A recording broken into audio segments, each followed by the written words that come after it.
Hola chicos y chicas, bienvenidos a la U.S. Soy Verónica Neira. En esta clase vamos a continuar con el refuerzo de análisis de oraciones y funciones gramaticales. ¿Para qué nosotros estamos viendo funciones gramaticales? Esto estamos haciendo porque en el examen ENES nos van a tomar a nosotros que ordenemos las oraciones.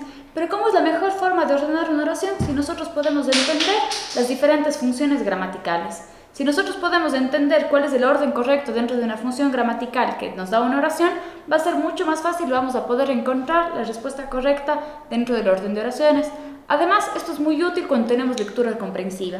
¿Por qué? Porque en el caso cuando nos dan las lecturas comprensivas, que suelen ser a veces un poco más complejas, es más fácil si nosotros logramos entender mediante funciones. Sí, porque podemos entender si nos preguntan la causa, el motivo, la razón de alguna cosa, es mucho más fácil porque vamos a saber distinguir las diferentes funciones dentro de una oración. ¿Sí? Entonces, les recuerdo, antes de empezar, quiero hacerles de acuerdo que si ustedes no están claros en cuáles son las funciones gramaticales, regresen al video en el que hablamos de funciones gramaticales, ¿sí? Y después de esto, regresen a este para que los ejercicios que nosotros hacemos acá tengan más sentido. Y que si tienen alguna duda al final de la clase nos pueden escribir. Sí, y nosotros les contestamos cualquier duda acerca de esto. Vamos a empezar con las oraciones. La oración que tenemos acá dice: los bonsáis necesitan ser regados con frecuencia. Identifiquemos aquí el verbo. Es importante que ustedes se acuerden que los verbos no son solamente una palabra, sino pueden ser perífrasis verbales. Las perífrasis verbales es cuando el verbo tiene más de una palabra, ¿sí? Pero todo depende del verbo central. En este caso, la oración dice: los bonsáis necesitan ser regados con frecuencia. Por lo tanto, tenemos aquí un verbo largo, necesitan ser regados.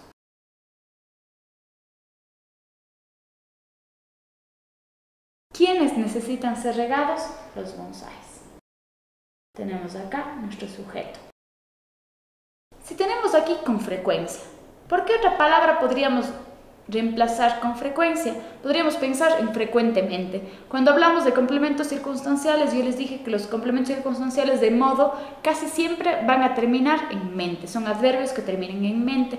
Si en este caso yo puedo reemplazar por un sinónimo con frecuencia, frecuentemente, voy a hacer referencia a que esto de aquí es un complemento circunstancial de modo. No nos cerremos únicamente a lo que nos dicen las preposiciones. Yo les dije la otra vez que en las preposiciones con especialmente hacen referencia a compañía u objeto. Pero en este caso, si dice con frecuencia, estamos hablando del tiempo, o estamos hablando qué tan seguido, o estamos hablando de cómo se les riega, ¿no es cierto?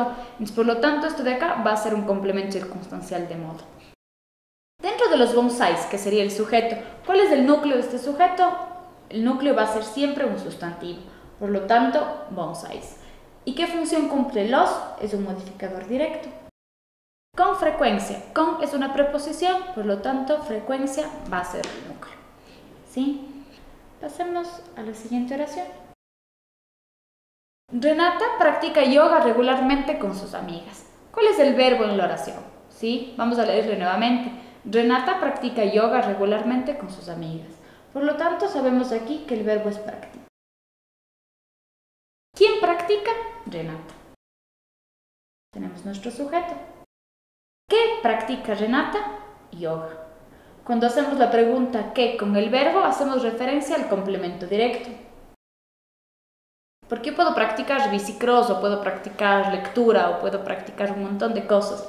Entonces, por lo tanto, si yo tengo un complemento, si yo puedo hacer la pregunta ¿qué practica? Y el verbo es de predicación incompleta, voy a tener siempre un complemento directo. Ahora, tenemos aquí regularmente, es igual que en la oración anterior. Si tenemos algo que termine en mente, casi siempre va a ser un complemento circunstancial de modo. ¿Sí? Podríamos pensar también como un complemento circunstancial de tiempo porque hace referencia a qué tan seguido practica. Entonces en esta podríamos tener cualquiera de las dos opciones y las dos opciones están bien. ¿Sí? Porque hay dos formas de interpretar la oración. Ahora, ¿con quién practica Renata? Con sus amigas. Y este sí es un complemento circunstancial de compañía. Entonces, veamos dentro de cada uno de los sintagmas. Al tener aquí una sola palabra, no tenemos dónde perdernos. Renata es el núcleo de ese sujeto. De este complemento directo, el núcleo es yoga. De este complemento circunstancial de tiempo, es regularmente. Y con sus amigas. ¿Cuál es la palabra más importante? Va a ser en este caso el sustantivo, que es amigas. Y sus es un modificador directo. Pasemos a la última oración que vamos a hacerle acá. Virginia está aprendiendo a manejar. ¿Sí? En esta oración es importante que tengamos en cuenta que hay dos formas de que podemos analizarla. La primera es la más fácil de todas, en las que nos damos cuenta que el verbo es está aprendiendo a manejar. Es un solo verbo, ¿sí? ¿Y cuál sería el sujeto? Virginia. Y podríamos terminar la oración ahí, o podemos verla desde el otro punto de vista, que sería está aprendiendo. Voy a hacerlo únicamente acá abajo para que se pueda diferenciar como un verbo. ¿Y qué está aprendiendo? A manejar. Y esto de aquí podríamos verle como un complemento directo. ¿Sí? Las dos formas de analizar la oración son correctas. No podemos dudar de que la una es mejor que la otra o que la una está bien y la otra está mal. ¿Sí? En este caso las dos oraciones estarían correctas. Las dos formas de análisis de oraciones serían correctas. ¿Sí? Si yo le quiero ver como un solo verbo está aprendiendo a manejar, funciona. Si yo quiero verle como está aprendiendo como verbo y a manejar como complemento directo, también. ¿Por qué puedo dividirle así? Porque yo puedo decir que está aprendiendo a manejar, como puede estar aprendiendo a cocinar o puede estar aprendiendo a pintar o a escribir. ¿Sí? Entonces, por lo tanto, al yo poder cambiar a manejar, puedo pensar que puede ser una función diferente.